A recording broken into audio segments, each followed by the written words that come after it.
Eu gostaria de chamar o querido mestre, o Ricardo Viebig, para estar aqui conosco.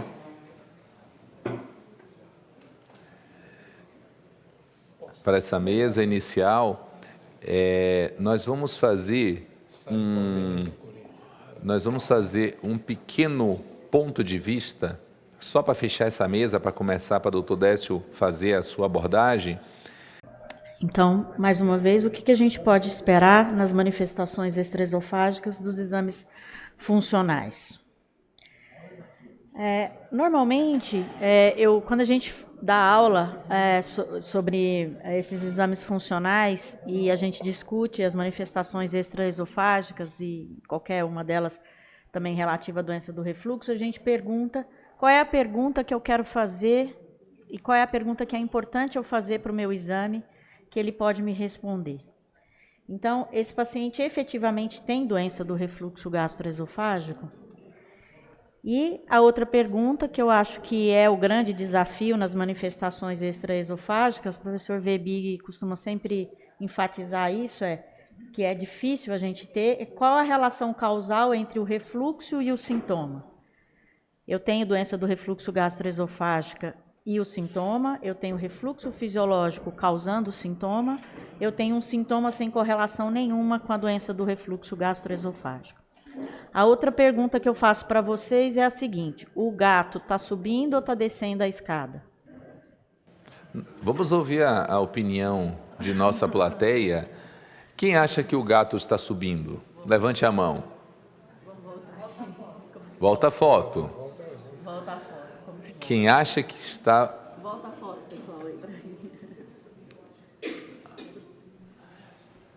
Quem acha que está subindo, levanta a mão.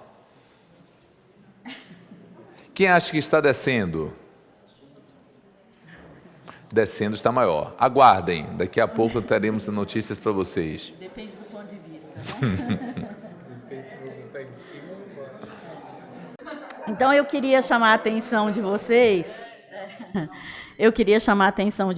Para algumas questões aqui. Do ponto de vista de fisiopatologia, né, da doença do refluxo, esse estado da arte, esse artigo de revisão, mostrando que as manifestações extraesofágicas elas podem ser causadas por modificações da mucosa, pela presença do refluxo na região proximal da hipofaringe, né? E também ela pode ser causada por um mecanismo indireto, por reflexo vagal, um reflexo que o Fábio gosta de chamar esôfago-traqueobrônquico. Esôfago-traqueobrônquico. E esse reflexo faz com que ocorra o estímulo de quimiorreceptores da mucosa esofágica e nós vamos ter sintomas por essas duas situações.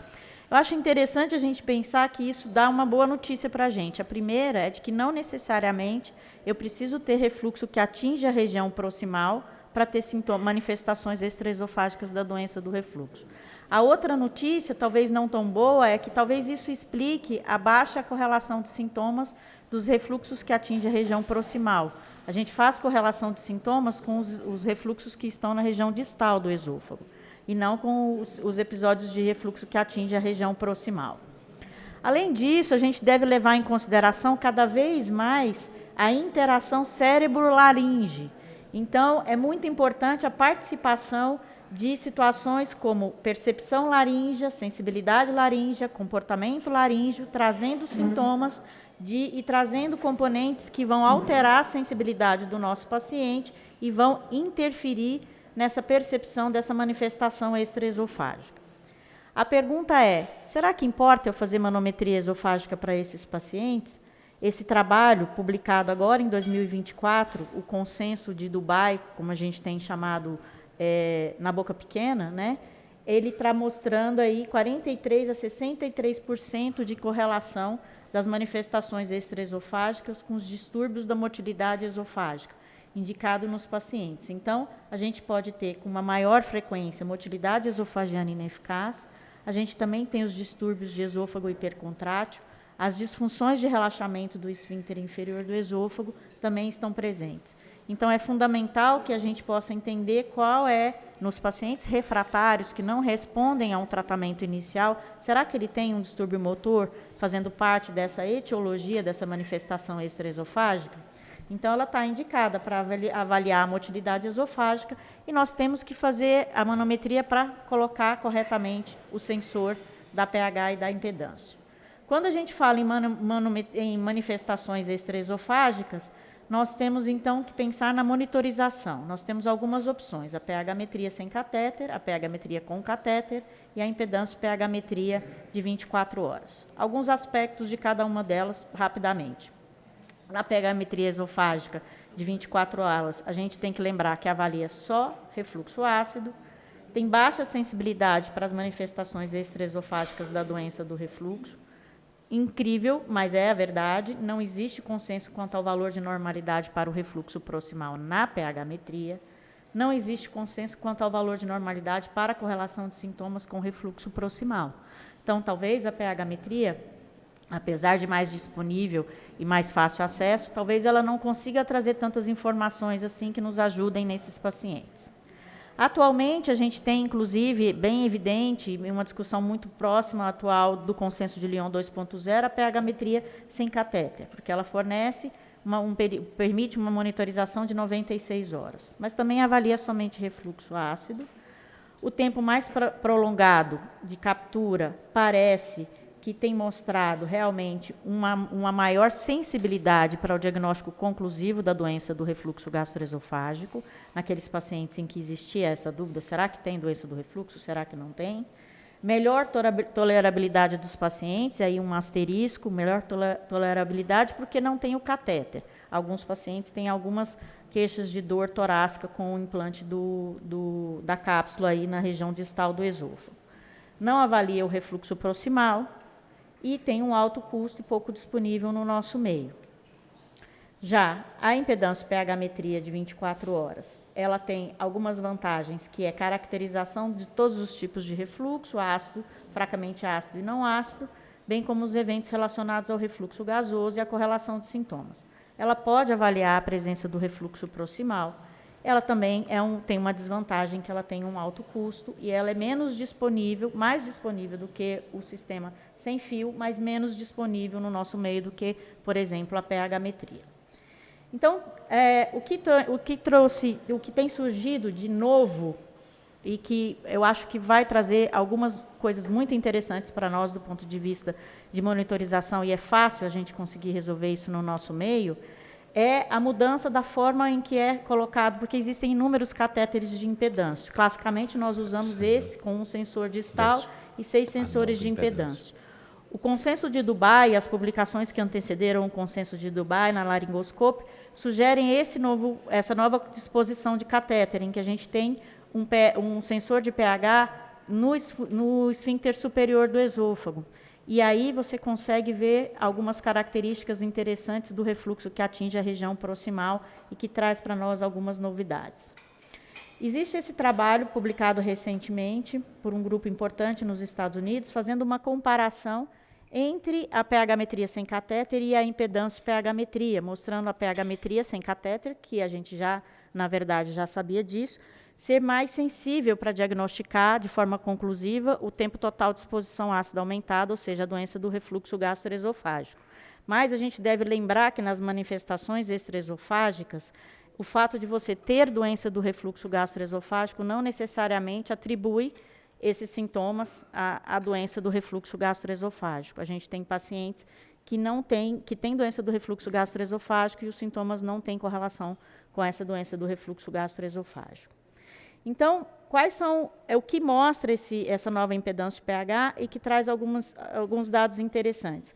Quando a gente compara a doença do refluxo gastroesofágico e o refluxo laringofaríngeo, muitas vezes a gente vai ter informações interessantes, como, por exemplo, o refluxo que atinge a região proximal, mesmo que você tenha um refluxo ácido documentado na região distal, parece que ele chega na região proximal menos ácido.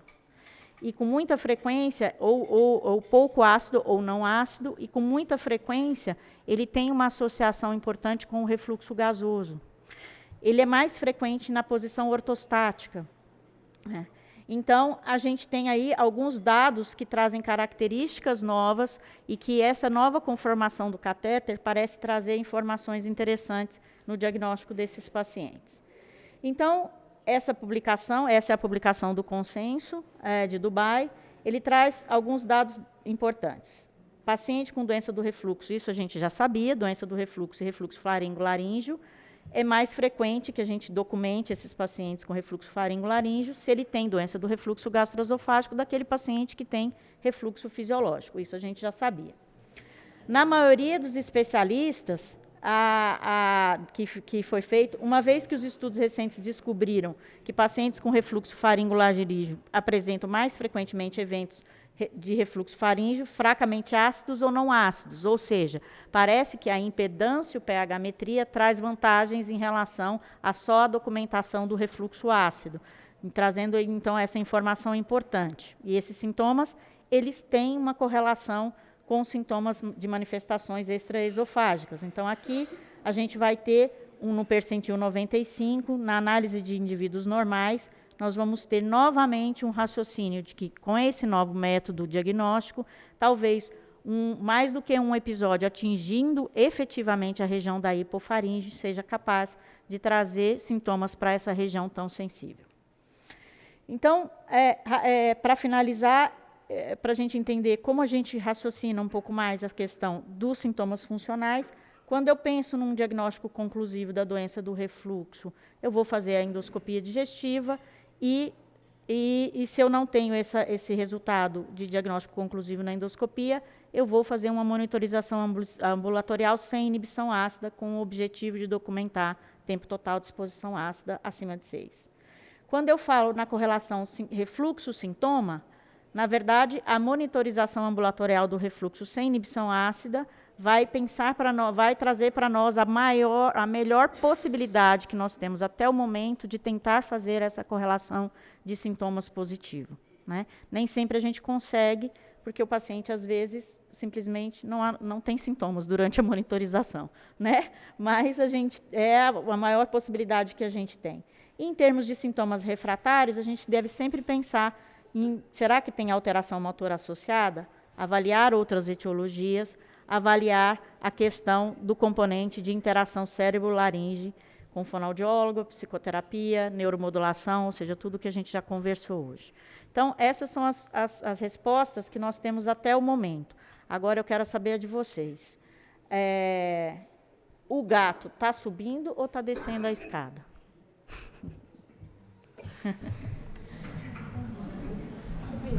Boa pergunta, boa pergunta. Vamos...